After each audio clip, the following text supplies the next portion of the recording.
Así que hoy empezamos la última clase teórica del año, hoy es 8 de octubre, y con motivo de que ya vienen la semana que viene las mesas de exámenes, que probablemente lleven varias semanas. El que quiera puede participar de las clases de repaso de los viernes a las 12 del mediodía. Están todos invitados. Así que bien, hoy siendo la última clase teórica, vamos a ver qué les interesa retomar a ustedes. Si quieren podemos trabajar más en detalle los últimos capítulos del yo y el ello, donde justamente Freud le da forma a la segunda tópica de un modo muy preciso.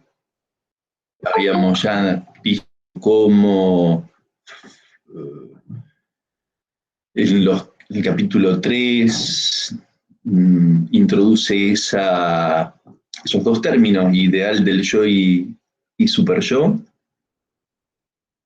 y que requiere del capítulo 4 las dos clases de pulsiones para avanzar entonces a un panorama en conjunto del aparato psíquico que articule a lo que él llama las instancias superiores del alma,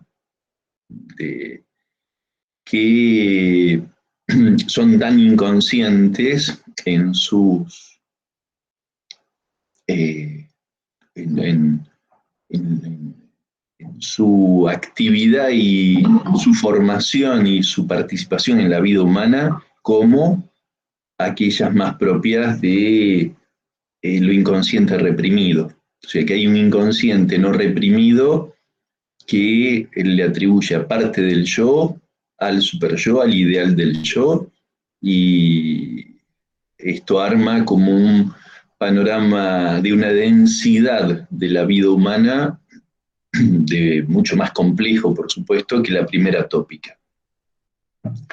Eh, la misma enseñanza de Jacques Lacan va a tener que aclarar, va a tener que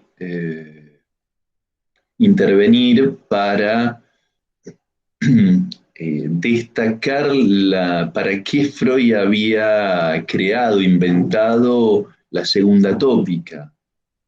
No para idealizar al superyo en sus funciones magníficas, no para resaltar, como sí lo hizo la psicología norteamericana, el psicoanálisis norteamericano, el psicoanálisis mismo de Europa, los post-freudianos, la mayoría de ellos, que quisieron destacar las virtudes y las potencias del yo, y que según esas orientaciones el psicoanálisis debiera ser un modo de lograr una fortaleza del yo como objetivo fundamental del trabajo del análisis. Lacan viene a aclarar que el sentido de la segunda tópica es, de algún modo, como bien lo dice el título del quinto capítulo del yo y el ello, es destacar más bien los vasallajes del yo, las servidumbres del yo, por estructura. O sea que el trabajo del análisis nunca puede ser la pretensión de únicamente de destacar que hay que fortalecer al yo,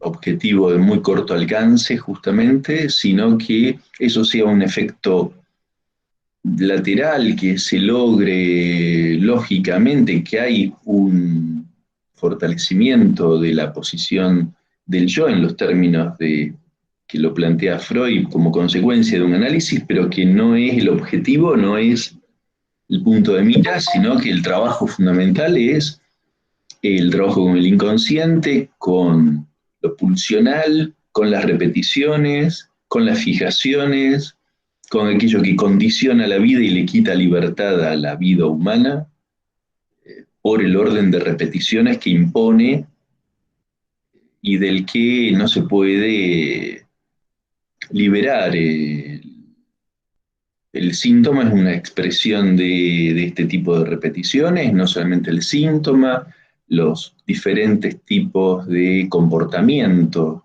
o incluso el modo de carácter que es mucho más difícil a veces de cambiar y de transformar. Como por supuesto en la vida es muy difícil cambiar algo así, y en el análisis se hace una tarea bastante complicada. No tampoco solamente se tiene que sintomatizar el carácter para que sea posible, o sea, tiene que enfocarlo como un problema, una pregunta, eh, con todo lo enigmático que implica ubicar a algo en el orden de una pregunta. ¿Por qué no se tiene una respuesta inmediata de por qué ocurre eso ni qué sentido tiene?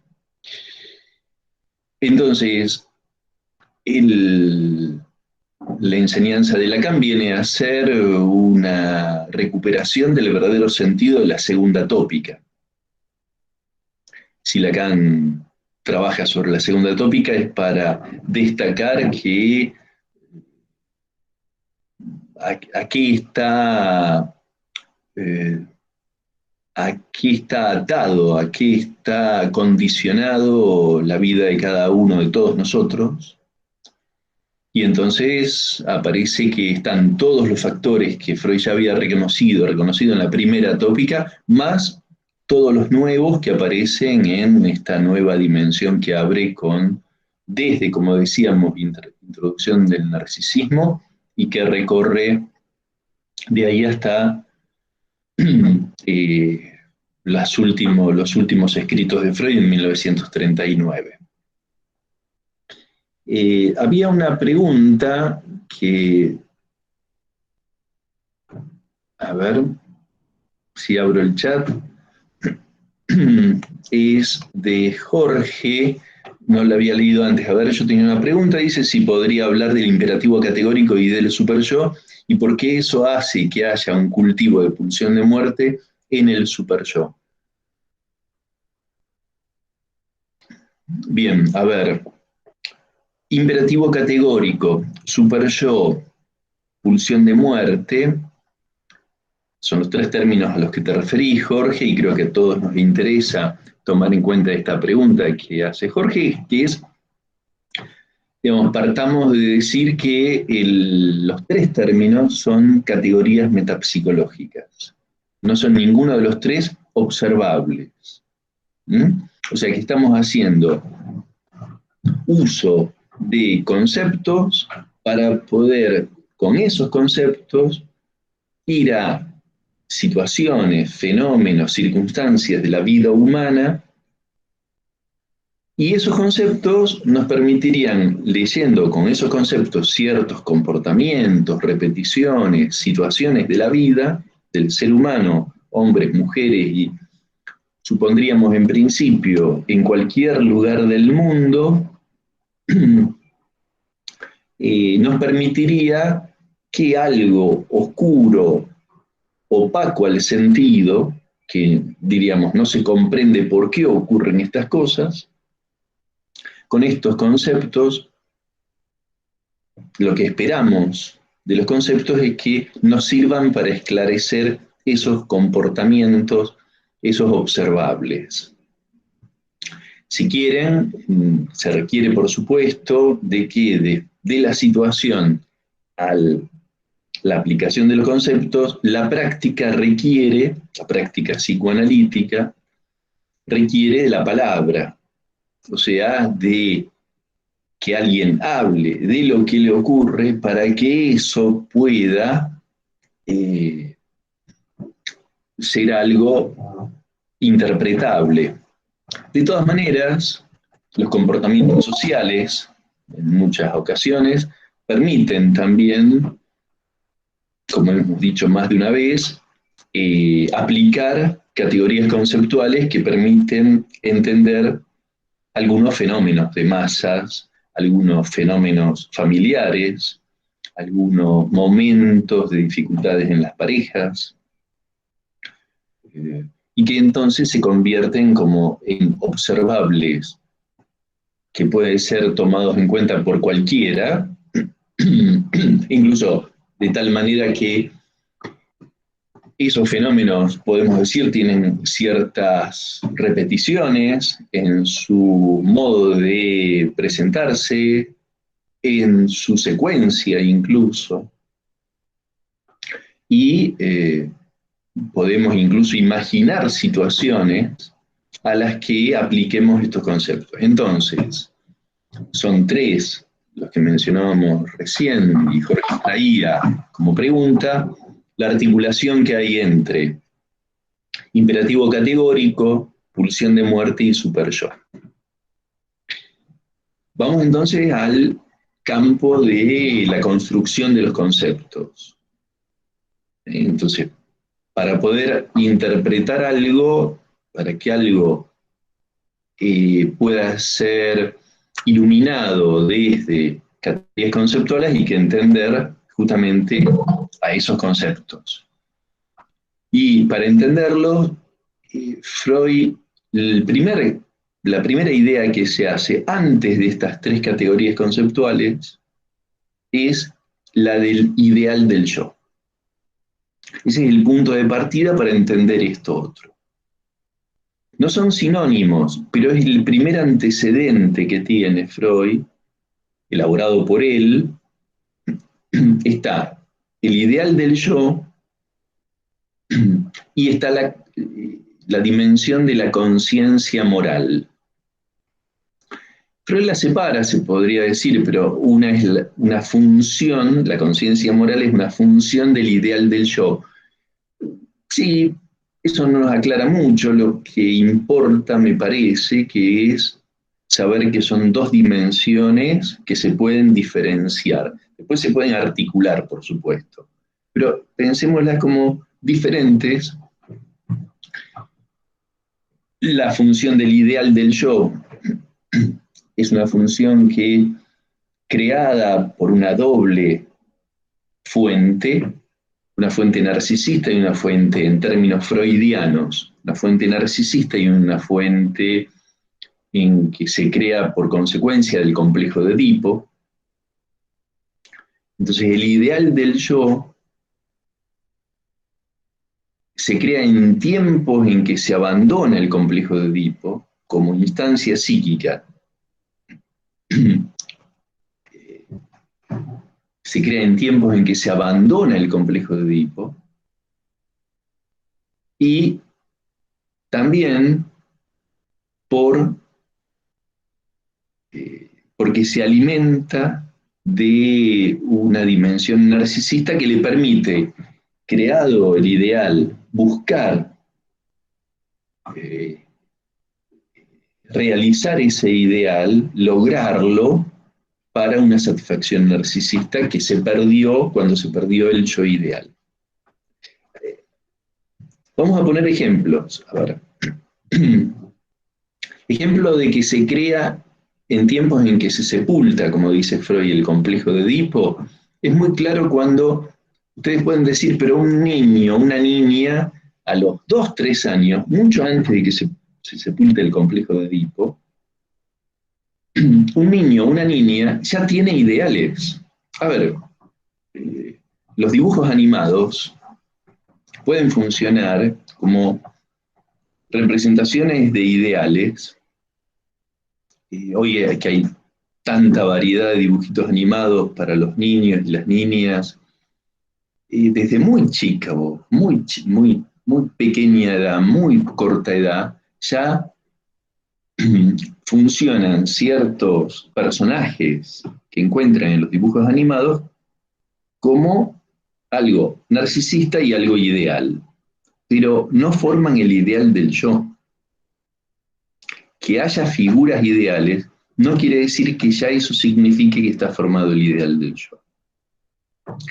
El ideal del yo tiene una función. Solamente cuando esa función se cumple es que podemos decir que está como instancia creado. Un niño que ve en un dibujito animado un superhéroe y que después sale a representar el comportamiento de ese superhéroe, eso no quiere decir que funcione eso como ideal del yo. Eso funciona en todo caso como una identificación que tiende al mimetismo, una identificación, por supuesto, simbólico, imaginaria, con una figura que es su ideal. Que eso va a servir para la creación del ideal del yo sin ninguna duda. Pero en la instancia del ideal del yo, Freud siempre la ubica, siempre, cuando se sepulta el complejo de Edipo. Eso no ocurre a los 3 años. O sea, el sepultamiento del complejo de Edipo, dice Freud, que es muy particular para cada niño, para cada niña, y puede ocurrir desde los 5 años en adelante, de los 4 años y medio, 5, 5 y medio, 6, 6 años y medio, 7.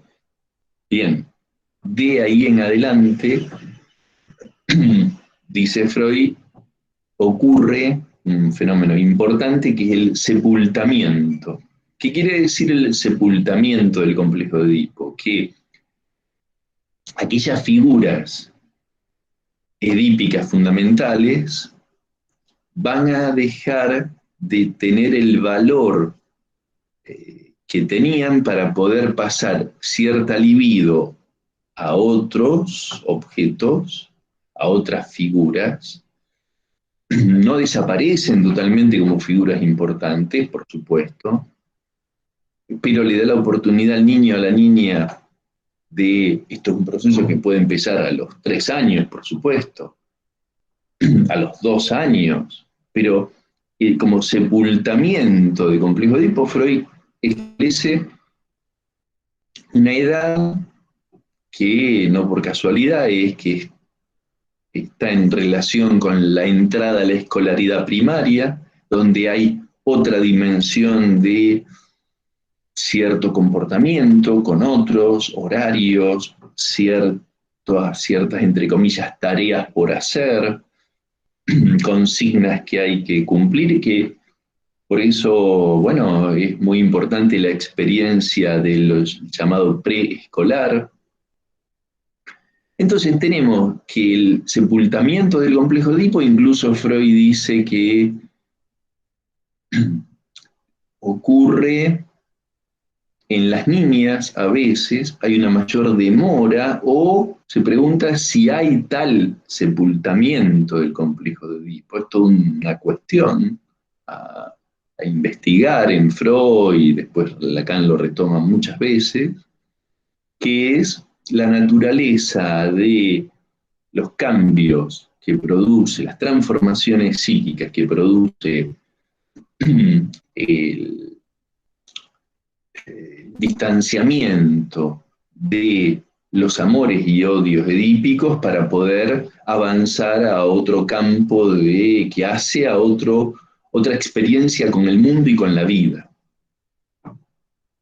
La posibilidad de amores infantiles, por supuesto, en la pubertad, amores adolescentes, la vida adulta, deseos, una sexualidad que vaya tomando otro escenario y poder ir más allá de la endogamia para ir a un campo de exogamia, no solamente en la sexualidad y en el amor, sino en los proyectos y en la vida misma. O sea, más allá de los límites que puede tener y por supuesto impone condiciones, mantenerse en los límites familiares. Entonces, la construcción del ideal del yo como instancia cumple varias funciones. y solamente si las cumple está funcionando como instancia psíquica, a diferencia de, insisto, el ubicar una figura en el lugar de un ideal. Eso no es necesariamente indique que eso está funcionando como ideal del yo. El ideal del yo por el lado del complejo de Edipo, todavía no entramos en el super yo, o sea, esto es como pensar la función del ideal del yo para que nos quede bien claro y después poder pensar la diferencia con el super yo, el imperativo categórico y la pulsión de muerte. Entonces, el ideal del yo tiene que cumplir una función, que es que viene a representar, primero se forma por identificación con las figuras paternas o figuras edípicas, si no son el padre o la madre, pueden ser dos madres, dos padres, pueden ser los abuelos, los tíos, pero son figuras que tienen una importancia amorosa, una importancia erótica, una importancia a nivel de la hostilidad, de lo que transmiten esas figuras, de los modos de ser que esas figuras también hacen notar en el modo en que hablan, en que tratan a los demás, y todo eso el niño, la niña va tomando por identificación y configurando esta instancia que es el ideal del yo.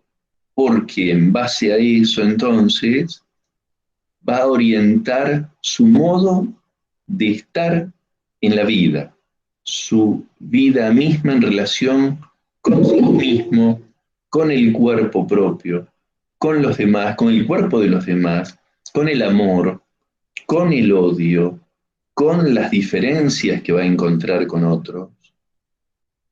Y todo eso se tramita con estos recursos.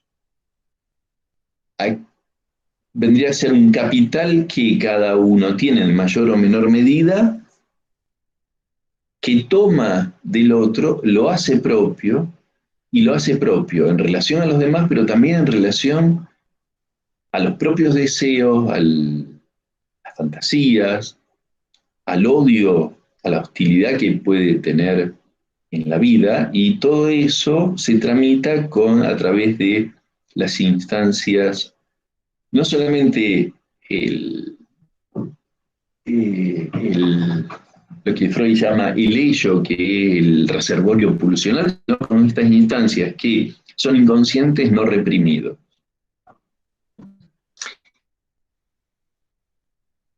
Entonces, el ideal del yo es un recurso, una orientación para la vida, vivir.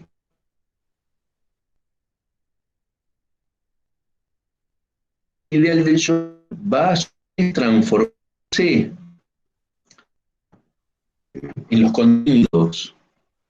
La instancia permanece y los contenidos inconscientes del ideal se van transformando de acuerdo a las relaciones que se mantienen, los ideales y los valores, que también a partir de una cierta edad se eligen, se deciden de algún modo, aunque no se sepa que se está decidiendo. Frustraciones, amores, pedidos de reconocimiento, respuestas de otros, cómo fueron vividas, cómo se las subjetivizó. Todo eso va de alguna forma generando diferentes momentos del ideal del yo, diferentes contenidos, significaciones del ideal del yo. Podemos ubicar esto muy claramente en cómo se expresa en todo niño, toda niña, cuando va pasando el tiempo y en ciertos momentos de su vida, en la pubertad, en la adolescencia, en diferentes momentos donde hay cambios evidentes esto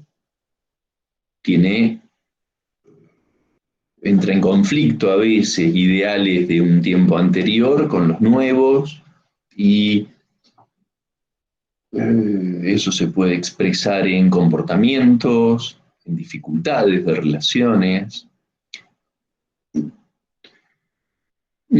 Hay un claro como un esquema, un proceso que Jacques Lacan nos permite, porque lo inventa como para facilitar la lectura de estas cosas, de estos procesos tan inconscientes y tan complejos, cuando él simplifica en dos términos, que no los trabajamos en la cátedra, pero se los comento porque quizás en alguna otra materia lo han visto, y que es los procesos de alienación y separación. O sea, la constitución de las instancias del aparato psíquico siempre implica una alienación a los significantes del otro. El proceso de separación son procesos de donde haciéndose propios ciertos significantes del otro, se genera un proceso de separación de ciertos significantes, y ese proceso se va permanentemente dando en la vida a lo largo de muchísimos años. El proceso mismo de un análisis se puede pensar como alienación, separación, y se pueden pensar modos de separación que no terminan siendo tales, modos de separación en la vida. Por ejemplo, la separación de pareja. A veces una separación de pareja no implica verdaderamente una separación, porque la separación es de la que se produce a nivel más íntimo de los procesos inconscientes. Puede haber alguien que después de 20 años, 30 años, sigue soñando con el primer novio que tuvo, o con a quien la dejó o lo dejó hace 20 años, y después se pudo retomar la vida, pero sigue estando presente inconscientemente, y el sueño es una gran manifestación de esto. Y entonces reaparece en el sueño, quiere decir que hay algo de una separación que no pudo lograr efectivamente. Quedan estos, que es objeto en el inconsciente. Estos del objeto, estos de haber querido ver algo importante para ese objeto, estos de amor, odio, de deseo sexual, dejó todo esto que se intenta. Acá dicen que se corta. ¿A todos les pasa?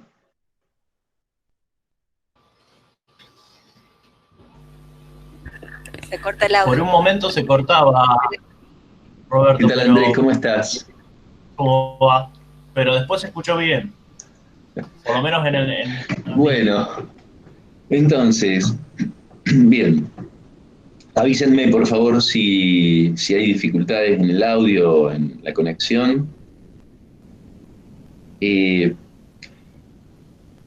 No, entonces no, lo último, Silvia, era que hay esta dialéctica que propone Lacan en base a dos conceptos, alienación, separación, sirve para pensar mucho de lo que estamos viendo, pero no forman parte del programa de la materia, así que, bueno, por eso no quiero abundar demasiado, y sí ir a la pregunta que había hecho Jorge sobre superyo, imperativo categórico y pulsión de muerte. Lo de alienación y separación me parecía que podía venir a aportarles como un dato para pensar que todo proceso de identificación es una alienación a los significantes del otro, y después vienen los procesos de separación. Bien, algo en el seminario con Olivia pudieron ver, perfecto, excelente. Tal cual, cierto que el programa de seminario de psicoanálisis con niños, el síntoma psicoanálisis con niños, estaba incluido este tema. Bueno, entonces, vamos a... ¿Qué lo lleva a Freud? Porque lo que a mí nos gustaría transmitirles en la materia es que cada uno de los conceptos que inventó Freud y que tenemos que estudiar y, bueno, en un momento tenemos que rendir esto, un examen, fue creado por Freud en función de una situación que a él mismo no le resultaba claro cómo entenderla. Lo que escuchaba, qué le ocurría a sus pacientes, qué vivían, de qué manera lo vivían, no le resultaba, con los conceptos que él había inventado antes, no le resultaba suficiente para que eso quedara suficientemente bien iluminado. Quedaba oscuro, opaco, no se entendía bien, y los fenómenos que le aparecen claramente como necesitando, requiriendo de inventar más conceptos, porque con el ideal del yo y la conciencia moral no le es suficiente para explicarlos, son los fenómenos de un modo de repetición que son paradójicos al menos. Una repetición como un poco siniestra, una repetición impactantemente nefasta para la misma persona que repite algo y que lo lleva a estar mal repitiendo eso. Esa es una de las vías de lo que encuentra Freud que no logra entender, porque a su vez le ocurre de encontrarse con eso, no solamente en personas que, bueno, empiezan un análisis y le cuentan que hace 30 años que viene repitiendo todo lo que no le gustaría que le ocurra, lo viene repitiendo y no sabe cómo evitar que eso vuelva a ocurrir.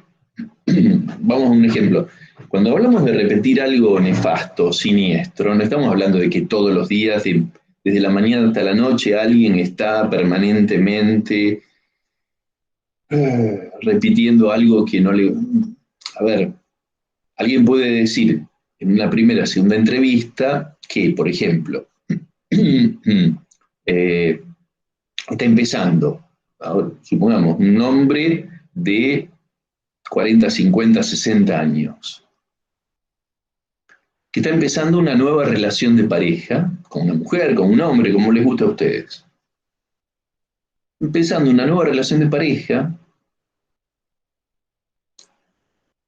y que tiene que reconocer que todos los fracasos anteriores en sus relaciones de pareja fueron como consecuencia de un problema propio. No le puede echar la culpa a sus anteriores parejas.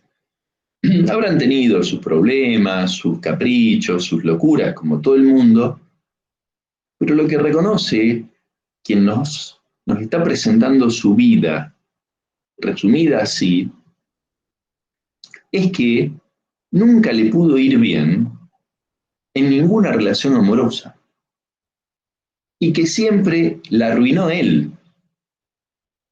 Entonces, no tenemos que imaginar que alguien está repitiendo lo nefasto, lo siniestro, las 24 horas del día, porque eso ya sería otro cuadro clínico que sería una cosa muy enloquecedora. habitualmente este tipo de repeticiones, que Freud le llama compulsión de repetición, no es algo que necesariamente tenemos que pensar que todos los días, todo el tiempo, todas las semanas, sino generalmente se presenta en aquellos escenarios que más le importan a la persona. Y son en los que más le importan trabajo, amor, sexualidad, familia, proyectos, dinero, lo que sea, viajes, experiencias, relaciones con mujeres, con hombres, amistades, desenvolvimiento social, miren que hay cantidad.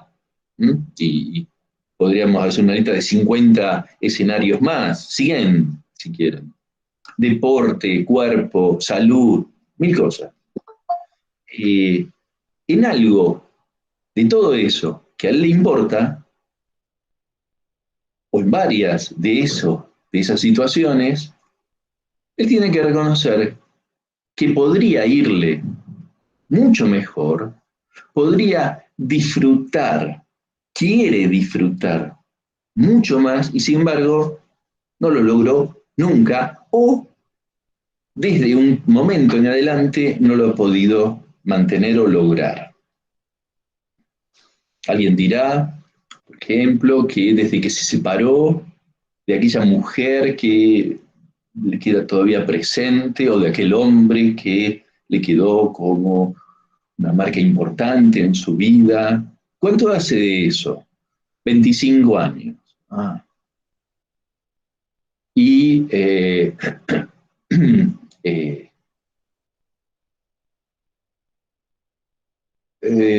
también podemos, perdón que entraron algunos mensajes, bien, podemos referirnos a que nos diga alguien que no sabe desde cuándo, que toda su vida fue así. Él siempre puso el mejor empeño, tuvo una vida de ser muy demostrativo en sus relaciones amorosas, que quiso brindar lo mejor y sin embargo siempre fracasó.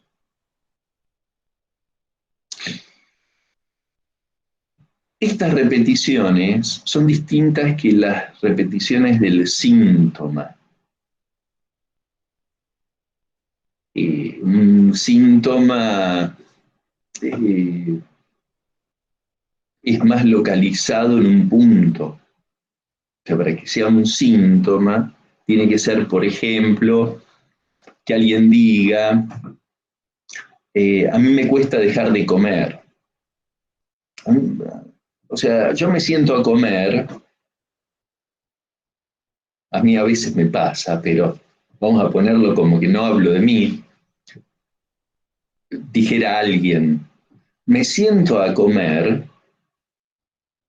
y estamos con mi familia, yo estoy contento con mi familia, estamos a gusto y comiendo, y yo no me doy cuenta a veces que como de más. Como en vez de comer un churrasco con ensalada, me sirvo 2 veces ensalada, 3 veces y está rica porque tiene las cosas que me gustan, no solamente lechuga y tomate, sino que es una ensaladita bien preparada y la carne está exquisita y entonces hablando y está a punto, calentita y entonces como. Y después de eso viene el postre y, y un buen vinito. Y claro, especialmente si no hay mucho apuro, después me doy cuenta de que comí de más. Y yo lo sé a eso, lo sé antes de sentarme a comer. Entonces, y después termino, ¡oh, qué lleno que estoy! Que no me viene bien porque engordo y porque ya por la edad que tengo no me convendría y por qué no me... y entonces después el obsesivo empieza. No, pero es un placer que me puedo permitir, y en estos tiempos de cuarentena, y entonces empieza, pero el síntoma está, el síntoma que está localizado. Eso no me convierte en bulímico, no me convierte en alguien que se va a terminar convirtiendo en un obeso peligroso para su salud de 250 kilos. No, no. Pero yo lo significo a eso como un síntoma. O el fumar, por ejemplo, para la gente que fuma.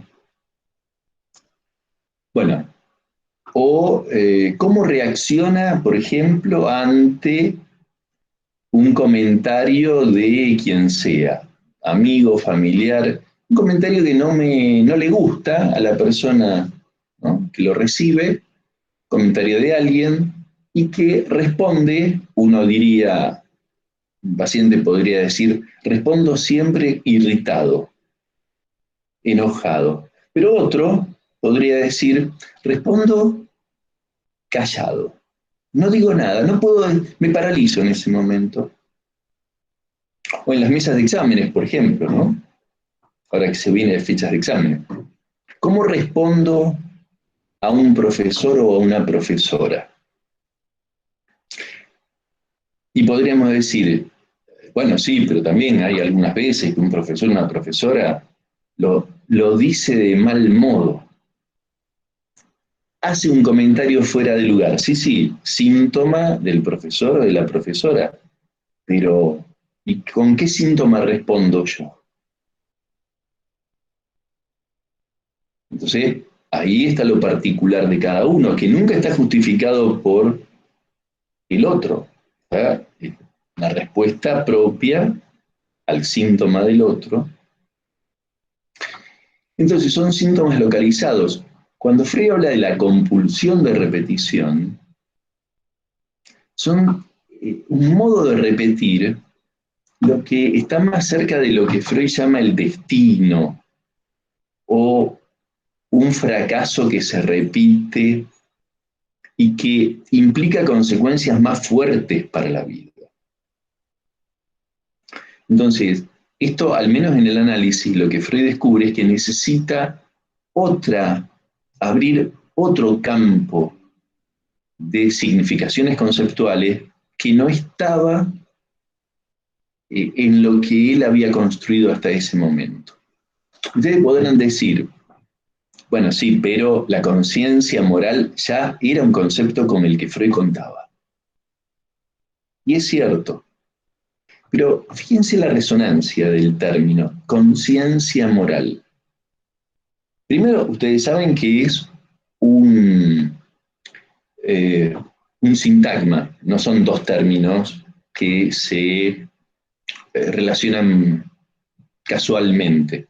Cuando un sintagma implica una relación de varios términos que en el conjunto tienen un solo sentido. ¿Mm? Entonces, cuando por ejemplo decimos buen día, no estamos diciendo buen día como dos términos separados. Quiere decir una sola expresión, que te vaya bien, una expresión de deseo, que tengas un lindo día. Bueno, hay muchos sintagmas así que lo que tenemos es que la conciencia moral es ¿cómo podríamos? Una noción, porque no es un concepto para antes de Freud. Antes de Freud ya era una noción que se usaba en la filosofía y en la religión. Freud la toma de ahí. Conciencia moral tiene una larga tradición filosófica y religiosa. La primera vez que lo usa Freud es en 1895, mucho antes de Introducción al Narcisismo, o sea, 20 años antes. Cuando habla de la angustia por la conciencia moral. La angustia que le ocurre a veces a las neurosis de angustia Y entonces él hace referencia a que la sexualidad o ciertas fantasías sexuales, representaciones sexuales, pueden provocar angustia de la conciencia moral. Esa fue la primera vez que lo usa, en 1895. Entonces, la conciencia moral siempre es como una resonancia interesante que tiene, porque habla de la conciencia moral, o sea que la religión y la filosofía apelan a construir esta idea de conciencia moral como una autoobservación moral del comportamiento del sujeto. ¿Se entiende la idea que no es inconsciente para la filosofía ni para la religión? Es una autoobservación moral del comportamiento. Entonces, si se observa a la propia persona comportándose, la conciencia moral sería como el juez que le dice está bien o está mal lo que estás haciendo. Freud lo toma de ahí. ¿Qué ocurre? En Introducción al Narcisismo lo usa en otro sentido. Es muy interesante el uso que hace Freud de este mismo término y lo pasa al inconsciente. Entonces casi podríamos decir es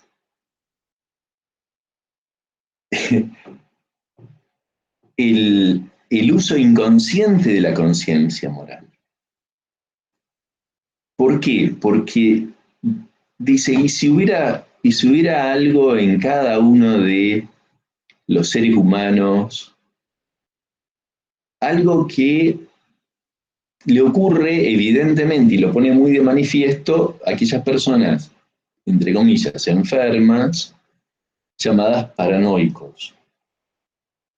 El paranoico, en su desencadenamiento paranoico, está seguro de que lo observan, de que lo persiguen, de que lo vigilan, de que lo controlan, a él.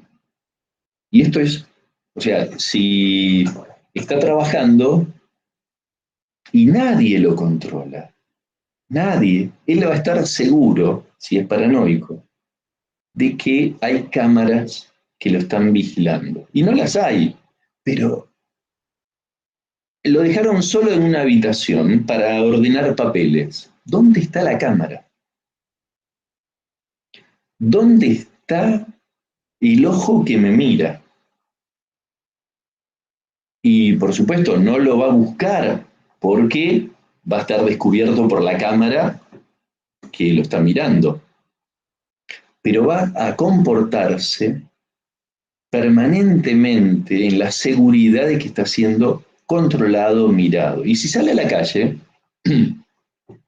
lo van a estar mirando y vigilando con largavistas. Hay algún... claro, exacto. Una mente brillante es un paranoico, pero es un paranoico, o sea, como en toda estructura clínica, hay de todo, o sea, hay gente brillante, muy inteligente, por ser paranoico no le quita nada de inteligencia al psicótico.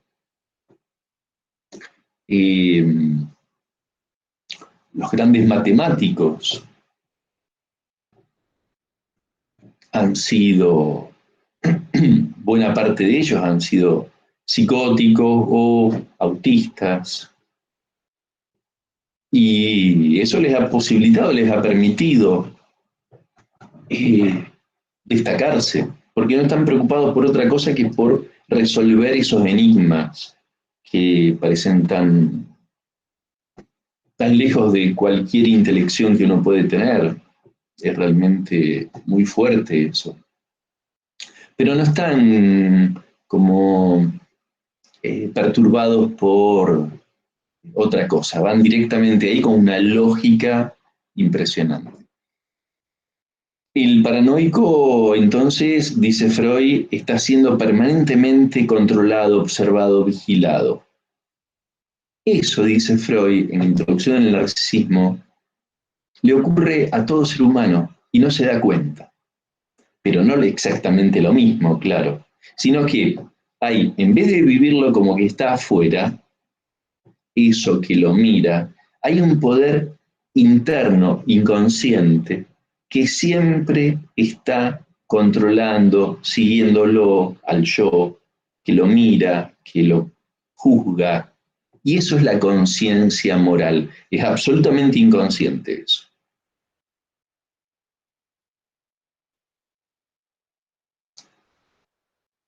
Ahora, ¿qué ocurre con esa conciencia moral a diferencia del super-yo? La conciencia moral, ustedes se acuerdan que es a lo que va a apelar Freud para entender lo que ocurre en la melancolía. La melancolía es la conciencia moral la que juzga a otra parte del yo, que es la que se modifica por identificación.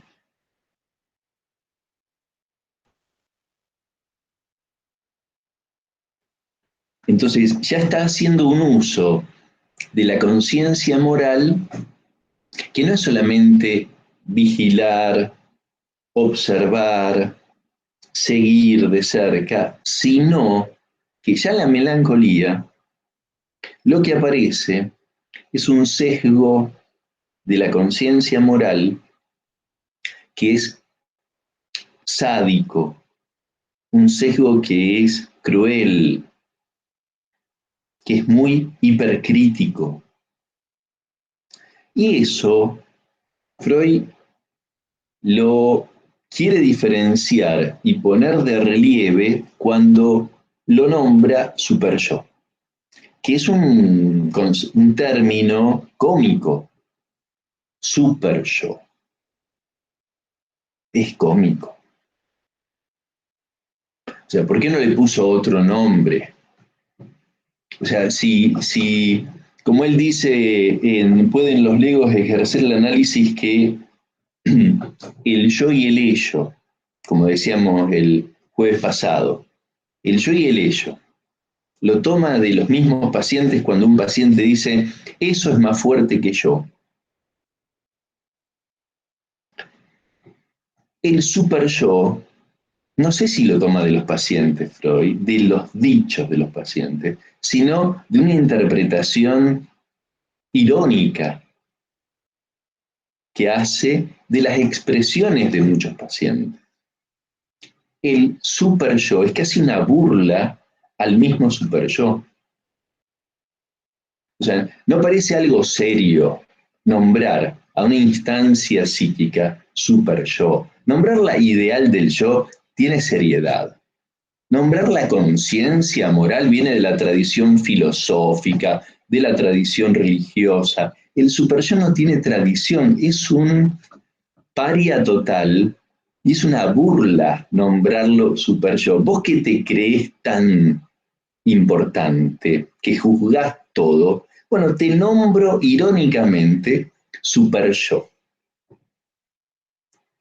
Es un ofensivo llamarle super yo. Entonces, en la operación de nombrar a eso tan cruel como super yo, es todo un acto que hace Freud, nombrarlo super yo. Y lo diferencia del ideal del yo y de la conciencia moral. Después el mismo Freud dice que la conciencia moral es y el superyo son funciones dentro del ideal. Es porque, a ver, no le exijamos lo imposible a Freud tampoco. Demasiado que inventó todo esto y que tuvo la genialidad de decir todas estas cosas. No hagamos como al modo histérico más insoportable que siempre se fija en el detallecito que falta para decir, bueno, todo esto está muy bien, pero a mí me parece que falta esto otro. No, a ver, seamos respetuosos con el genio de Freud que se encargó de iluminar todo esto y es cierto que a él mismo no le quedaba claro cómo pensar esta relación entre el ideal del yo la conciencia moral y el superyo. Por eso no los puede despejar y separar tan claramente. Nosotros haciendo una lectura de esto y distinguiendo que el superyo está alimentado de pulsión de muerte, y que no es solamente la conciencia moral que le permite a alguien distinguir el bien del mal. La conciencia moral en la tradición filosófica y en la religiosa era un recurso que tenía cada sujeto para saber qué correspondía hacer o qué no correspondía. Después la decisión la podía tomar y eso era la ética. La ética es el juicio sobre los actos. Y entonces, el juicio sobre el deseo que anima a un acto. Entonces, lo moral es si está bien o está mal, y la ética es otra cosa. Es el juicio de valor sobre los actos y sobre el deseo que los sostiene a esos actos. Entonces, cuando la conciencia moral, si vamos a las fuentes mismas de su sentido, de su significación, de su semántica, conciencia moral es la distinción entre lo bueno y lo malo, el bien y el mal. El superyo, en cambio, no tiene nada que ver con eso. El superyo es el empuje a una satisfacción que no toma en cuenta la distinción bueno o malo. Más aún, leyendo El malestar en la cultura, Lacan en el seminario 7, llamado La ética, dice que el superyo es el empuje al bien con mayúscula, bien, al bien supremo, al bien imposible de alcanzar como bien, con lo cual se convierte en algo que es mortífero. El bien máximo representa el peor destino en la vida de una persona o de un grupo o de una multitud.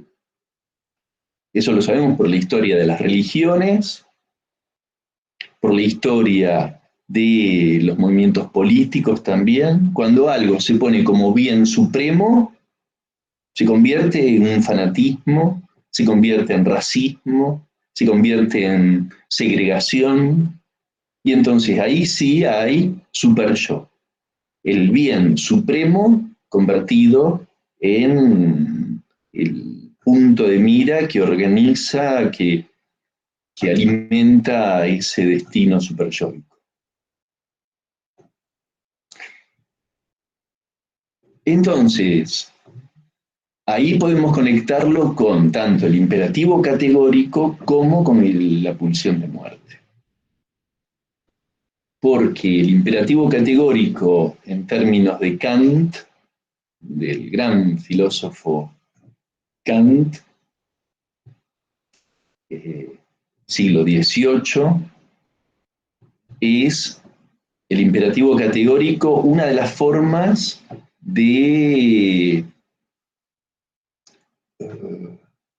imperativo moral.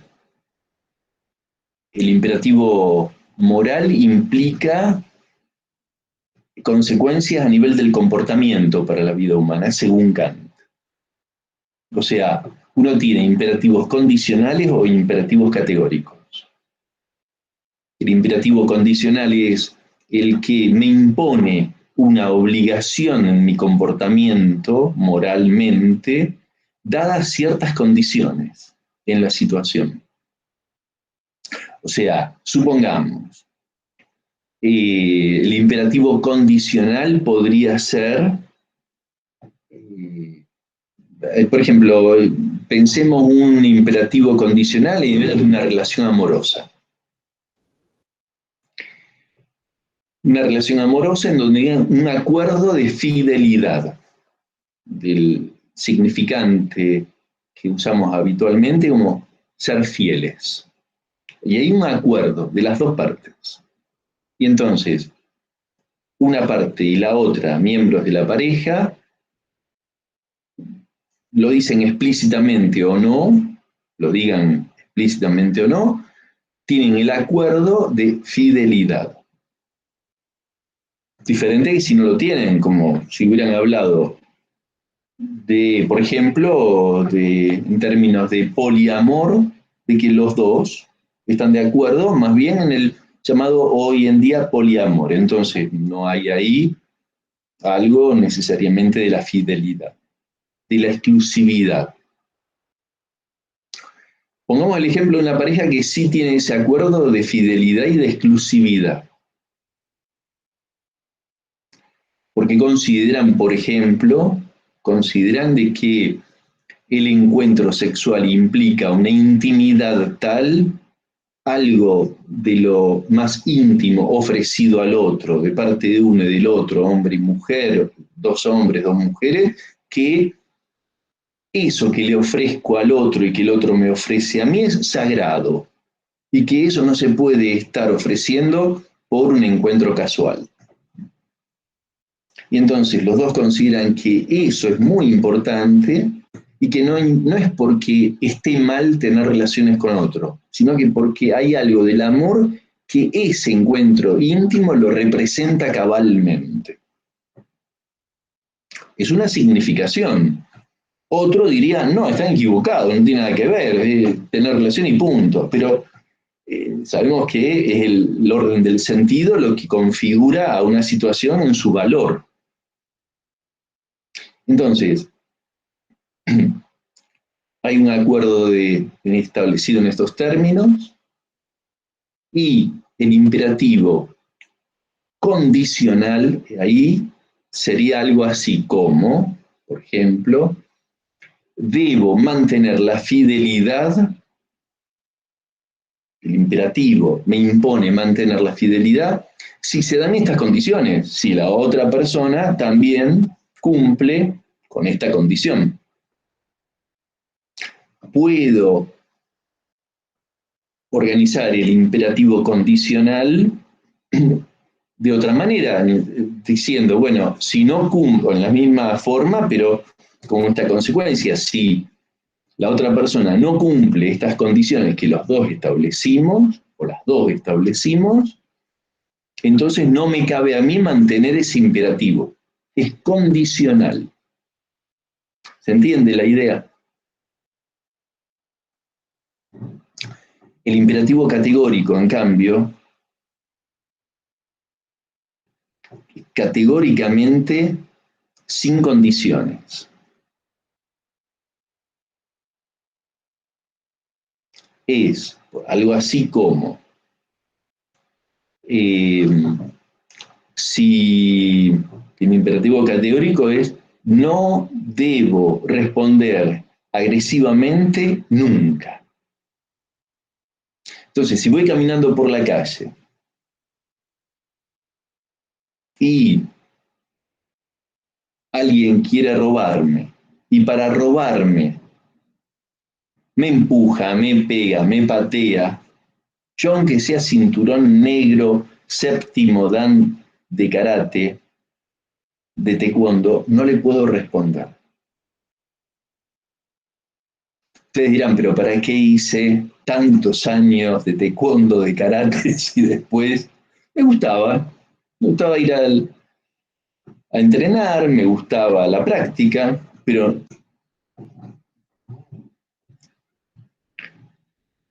¿y cuándo usarlo? No, nunca.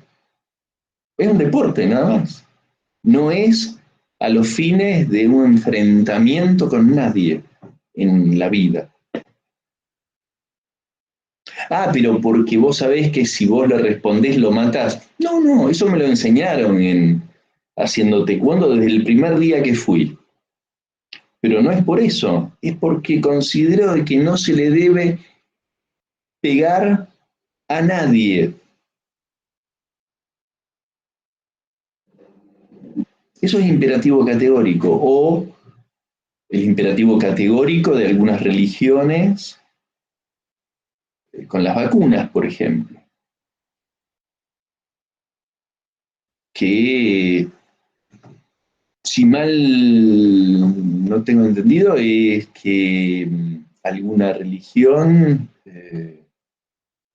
no permite vacunar y eso ha llevado a problemas de salud y destinos de, bueno, de muerte a veces a algunos niños o niñas a los que no les permitieron el acceso a un tratamiento. Hace unos años hubo varios casos en Rosario, si no me equivoco. Eh, Son imperativos categóricos. No los quería mencionar, pero sí, donaciones de sangre, tal cual. Exactamente. Eh, o sea, eso es un imperativo categórico. A nivel moral, de doctrina religiosa. Lo que dice Freud es que usa entonces como concepto la idea del imperativo categórico de Kant para pensar al superyo. Esto es muy fuerte, es muy impactante, porque el imperativo categórico no da alternativa. O sea, si nosotros pensamos que no da alternativa, el superyo es de una como inflexibilidad que no le deja opciones a la persona. Y esto lo hace terrible al superyo. El ideal le ofrece alternativas. El ideal del yo es una variedad de alternativas en la vida. Y la vida incluso más rica, tanto es más rica mientras más variedad de significaciones ideales tiene. Cuando alguien puede reconocer que sí, el ideal de vida, por ejemplo, humanista, es un ideal de vida, otro ideal de vida es un ideal de vida religiosa hindú, otro es un ideal de vida que puede ser el de configurar el arte como un medio de un escenario para realizarse y vivir plenamente con deseos puestos en esas dimensiones artísticas.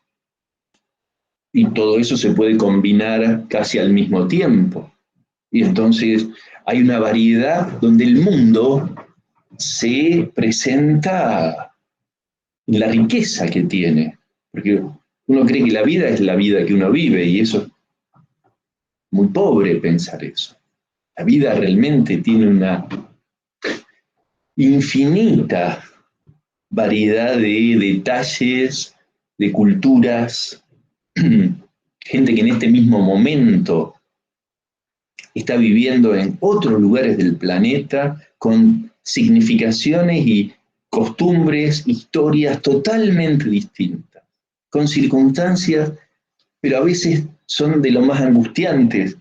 Otros hay quienes viven en condiciones de una holgura económica, de satisfacciones que nosotros mismos no nos podemos imaginar que se dan. Entonces, la vida, por eso decía en algún momento Lacan, la vida no existe, porque no hay una, son tal millones de posibles variedades de vidas. Entonces, eso hace de que si uno toma en cuenta todo eso, son diferentes como ideales en juego, diferentes significaciones, con lo cual a uno se le abre la cabeza. El superyo cierra todo eso. El superyo impone siempre una única manera en algo. Debe ser siempre de esta forma. Y eso hace que la vida termine siendo muy limitada.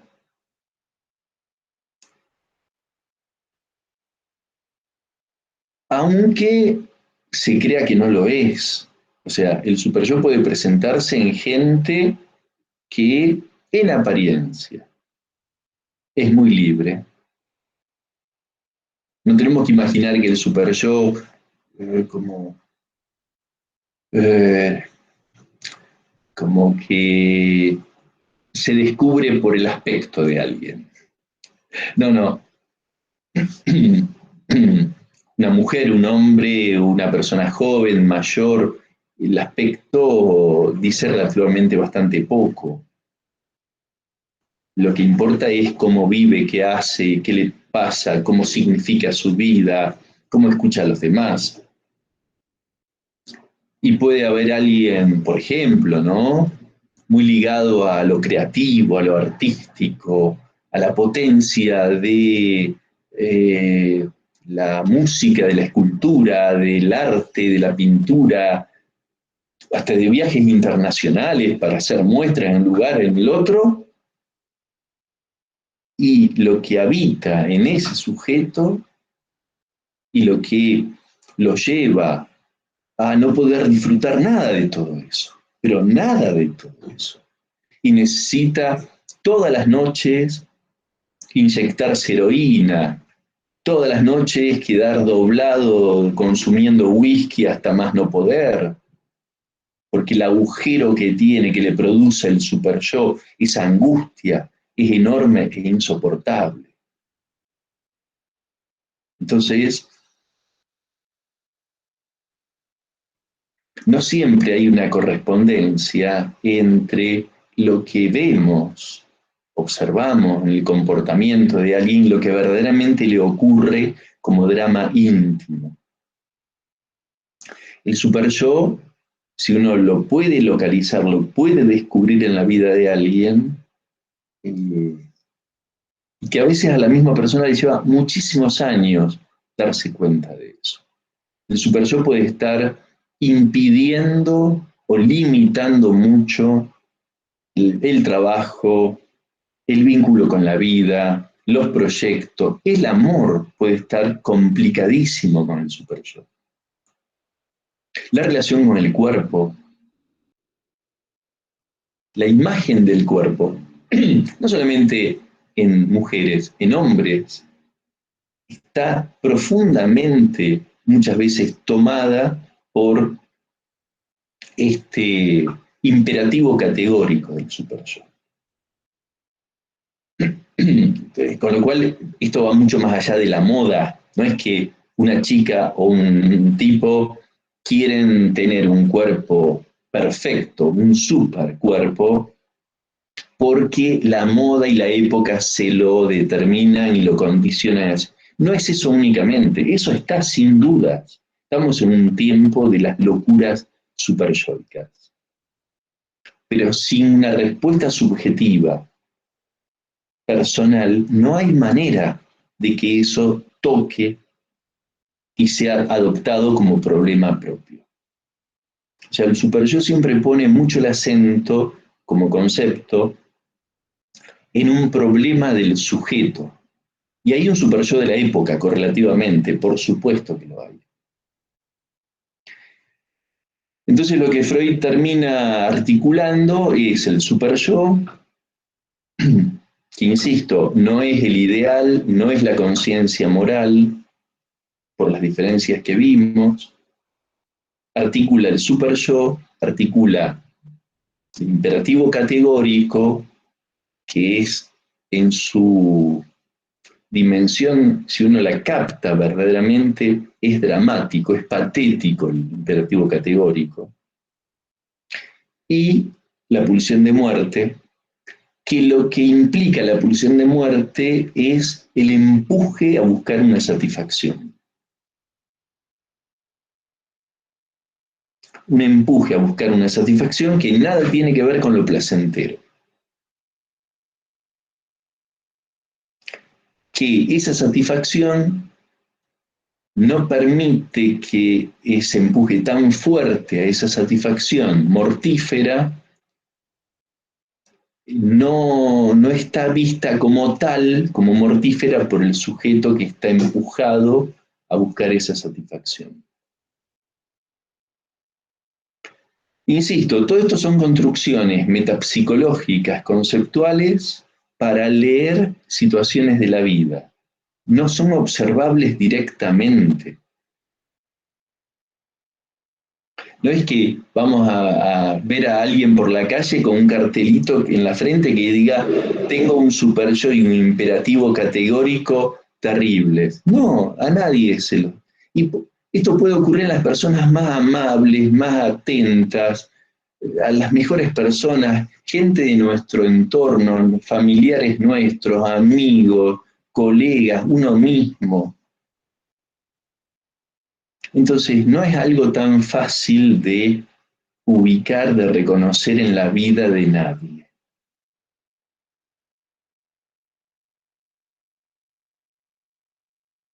Cuando uno toma en cuenta algo de todo esto, puede resultarle más fácil de entender qué le ocurre a ciertas personas que a uno le pueden importar y quizás puede tener alguna chance de, con la prudencia necesaria y el respeto necesario, poder quizás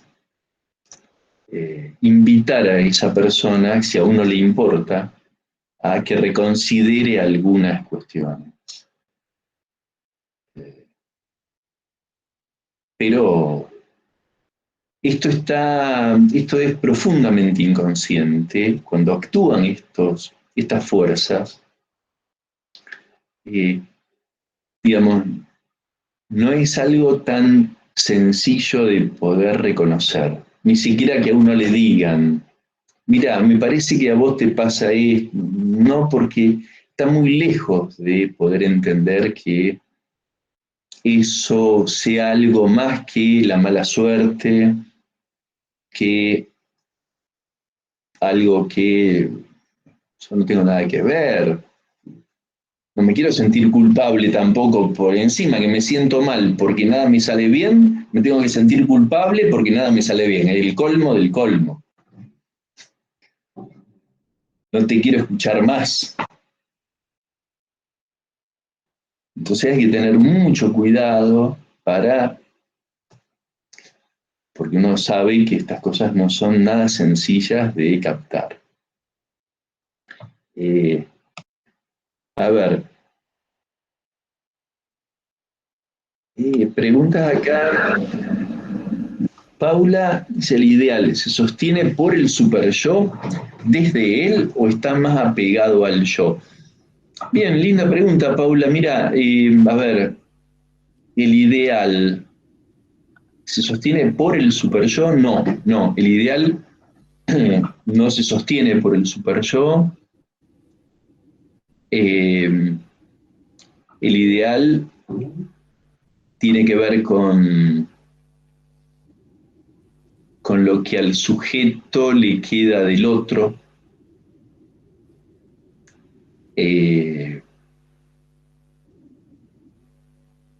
Lo que, digamos, puede orientarlo en la vida,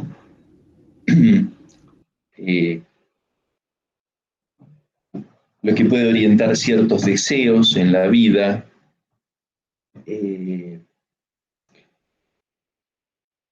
lo que le da sentido a ciertos proyectos de vida. Y esas tres cosas, las tres, son las tres afectadas hoy en día en la cultura en la que vivimos.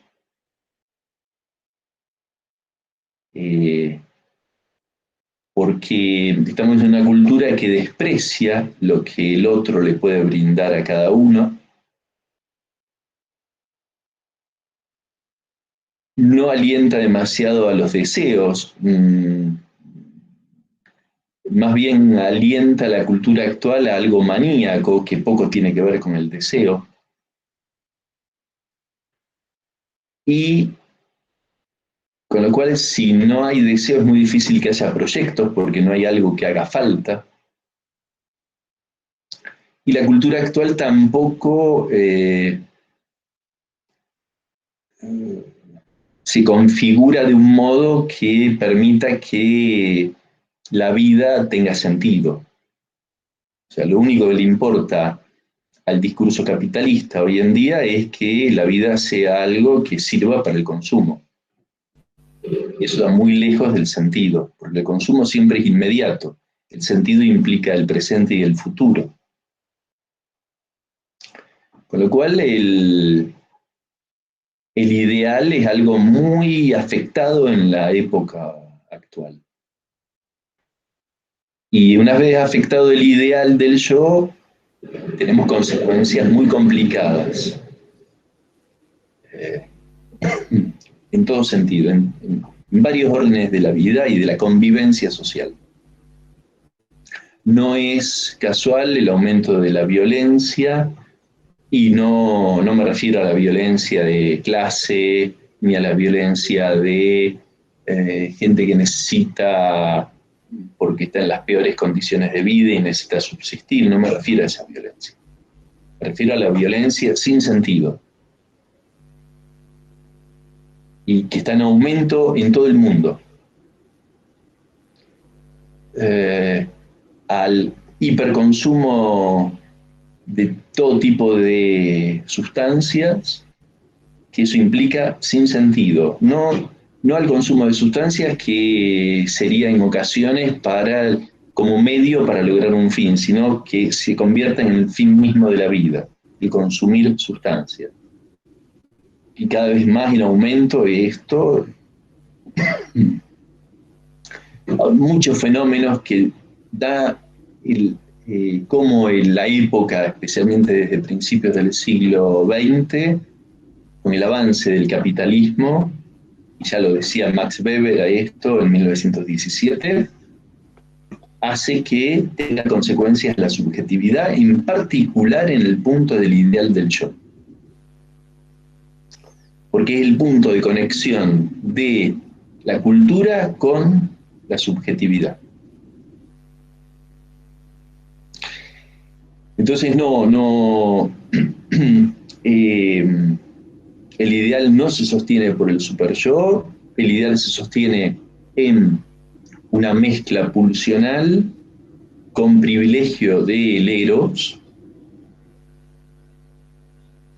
de un eros que actúe potentemente, haciendo que los objetos resulten interesantes, que resulten, como dice Lacan en el seminario 8, agalmáticos, que tengan encanto, que tengan misterio, que resulten interesantes, que resulten atractivos, ya sean personas, cosas, lugares, historias, culturas, costumbres, que otra persona a mí se me presente como valiosa, en principio. Y eso está cada vez más deteriorado en la cultura actual. Entonces, más apegado al yo, el ideal, sí, el yo está más en relación con el ideal. No está el ideal más apegado al yo, sino el yo más bien apegado al ideal por la perspectiva que le ofrece el ideal al yo como lo que le hace falta. Aymara. Bueno, Sole, chau, chau. Gracias. Nos vemos. Chau, chau. Nos vemos. Chau. Hasta mañana. No sé si mañana podés estar. Bien, entonces, Aymara,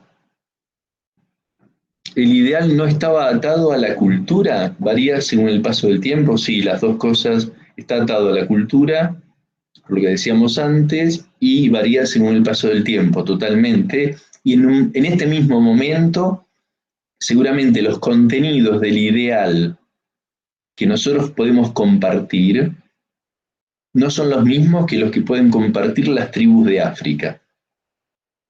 O no son los mismos incluso que los que pueden compartir la clase dominante del mundo, que son sí, 1000 familias, que son los que tienen la mayor riqueza de todo el planeta. Y que, por supuesto, para los cuales mucha cantidad de gobiernos trabajan, son empleados de ellos. Eh, María Eugenia dice, el imperativo categórico de hoy implica gozar a toda costa sin dudas. Ese es el imperativo categórico de hoy. Y hay que pensarlo como imperativo categórico, no es condicional. Y hay que pensarlo cómo impacta esto en los más jóvenes. Cuando me refiero a los más jóvenes, hablo de niños y niñas de escuela primaria ya. O sea, no estamos hablando de personas de 30, 40 años hoy. Estamos hablando ya de cómo se configuran las subjetividades de los niños de los 6 años en adelante. 5, 6, 7, 8, 10 en adelante, inevitablemente. A ver, ustedes me dirán, pero ¿cómo contrarrestar esto? Bueno, esto es muy interesante como pregunta política, pero no política general, sino incluso qué posición toma cada uno si tiene hijos con esto. ¿A qué escuelas los manda? Los hijos, en qué escuela los inscribe? ¿Qué grupos de amigos favorece, facilita y qué otro grupo de amigos preferiría que no? Después están las elecciones de los hijos, por supuesto. ¿Qué club, en qué club participa en una comunidad? Pero los vínculos, los lazos, no son todos iguales tampoco. Con lo cual, es muy interesante las amistades que se forman desde temprana edad. Por supuesto, después en la escuela secundaria tiene enorme cantidad de consecuencias.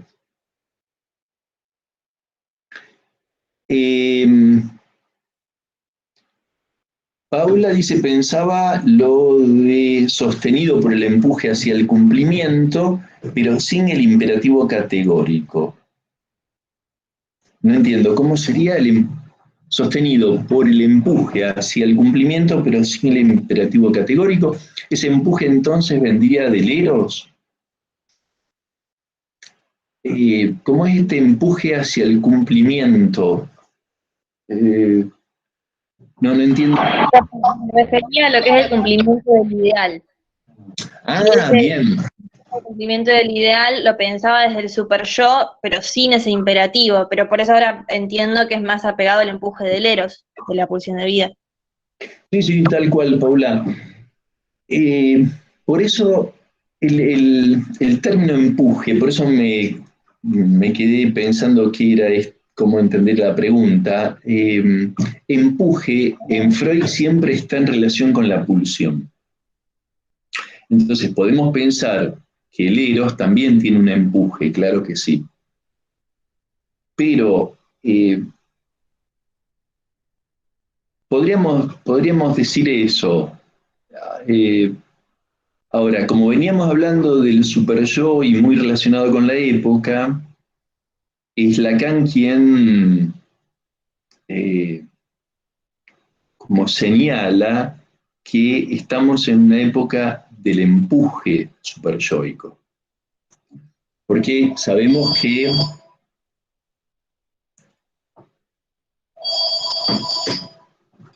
a ver, permítanme un segundito. ¿Suena un celular? Permítanme un segundito, por favor.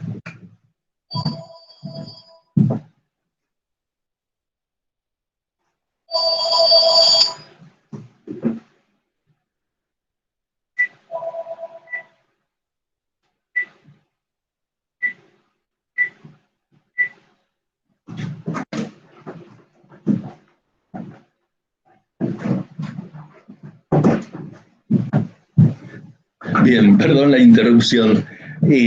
Sonaba el teléfono fijo, el inalámbrico, y nunca suena acá en mi escritorio, pero bueno, no sé por qué. Bien, entonces, lo del empuje, Lacan siempre lo relacionó con el empuje como este tercer tiempo de la civilización, de la cultura occidental, del siglo XX, finales del siglo XIX, principios del XX, de la sociedad del castigo y la disciplina. Después viene la sociedad del permiso y del permiso al goce.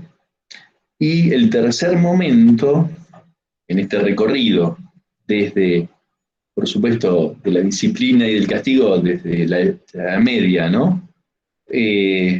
O sea, la sociedad de la disciplina y el castigo. El segundo momento, con grandes transformaciones, la sociedad del permiso y de la habilitación del derecho al goce. Y estamos en el tercer momento, que de la sociedad del derecho al goce pasó a ser la sociedad del empuje al goce.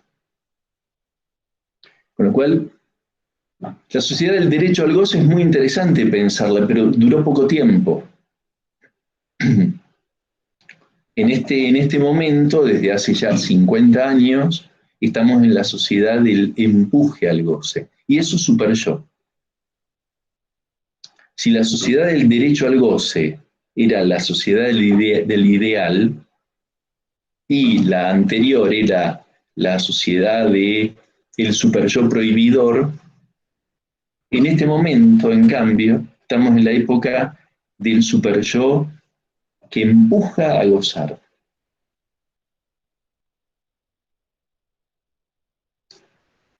Bueno, con esto hemos terminado el recorrido de las clases teóricas y espero que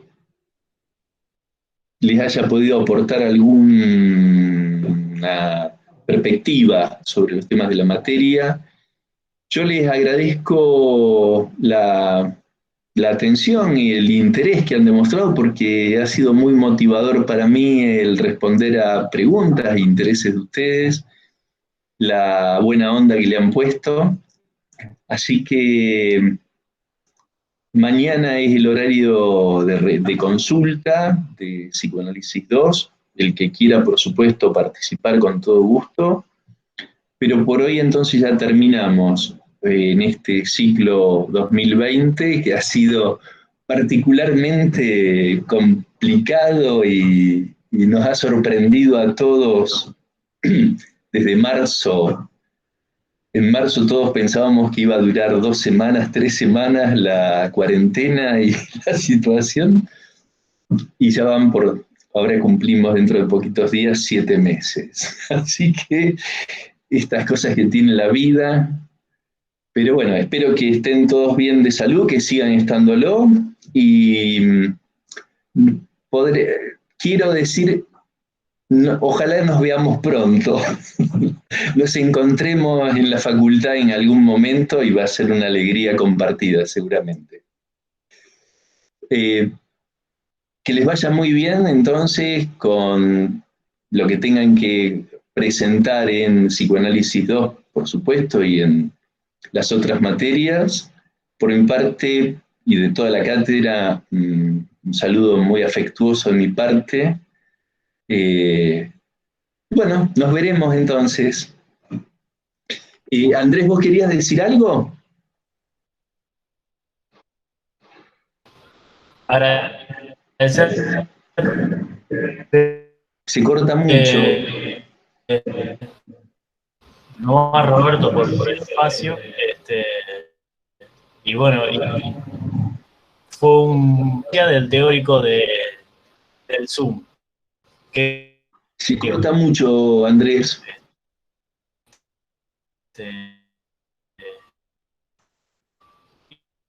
Y no podés escribirlo por chat, porque si no se corta muchísimo. Ah, bueno, listo. Gracias, muy bien, Andrés. Gracias a vos por la colaboración de todo este tiempo. Muy amable. Bueno, mis saludos a todos, un fuerte abrazo, en cualquier momento nos vemos. Felicidades. Gracias, profe.